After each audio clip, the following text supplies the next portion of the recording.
What's up mga Tuyans? Welcome back to Ken's TV. Ayan, so Happy New Year everyone. Okay, today is January 3, 2024. Okay, so meron po nagtatanong sa atin, no? At Mausi Sari Nia Dayanche 6708. Ayan. What if I want to print a PDF file into all blue? How do I do it po? Ayan, shoutout po sa iyo, no? Mausi Sari Dayan. Okay, so nag-response po ako sa kanya na you can convert into JPEG, okay, and use graphics program para ma-convert mo from black color into whatever you want na color. And also, meron pong another way, no? You can use GIMP or much easier, no? So, ngayon, ito po ang ating tutorial, no, about sa GIMP.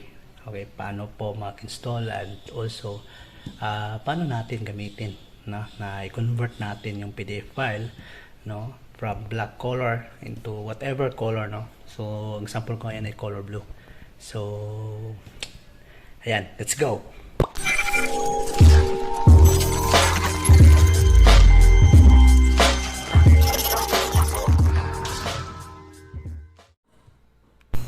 Okay, dito sa Google natin, type natin yung GIMP. Okay, meaning po niyan ay New Image Manipulation Program.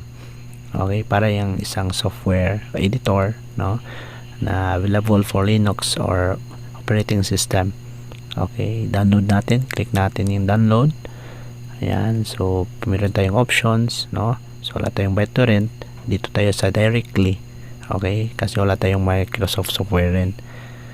Ayan, so ayan, you can support them by donating or help them, no. Ayan, so ayan, downloading na po siya, no. So ayan, pero free lang po ito, guys. Ayan, so after na yun po, no, mabilis, no. So makita natin dito sa ating desktop, no, ilagay ko dito yung GIMP. Ayan, so open natin, no.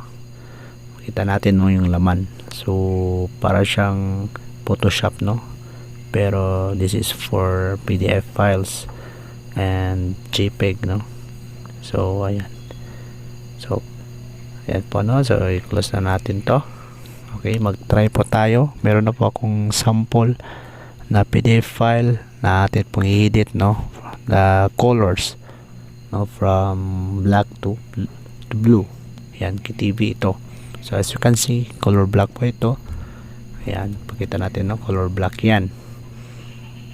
Okay, so lahat po niyan, no, pati yung borders black, yung font black. So X natin. So para magamit natin, okay, right click nyo po yan. Ayan, and you can see here, open with. Ayan, okay, so click nyo yung GIMP. Ayan, okay, yan. So yan, basta klaro yan. Ayan, so kita nyo ito po, no, yung file. Okay, so you can import that para mapasok natin sa software. Click import. Okay, dito na po. Ayan, so color black yan na. Oh, yan, klaro na ba yan? Okay, so dito sa taas makita natin yung options, no, pero gusto natin yung colors, no, na palitan. So colors, at click natin yung colorize. Yan, so marami pong mga colors na ating pagpipilian, no, pero yung color blue po yung ating gagamitin. Okay, so ito po, adjust nyo lang po, no. So yung current, yun po yung maging current color niya. Okay, click i-okay nyo po, no.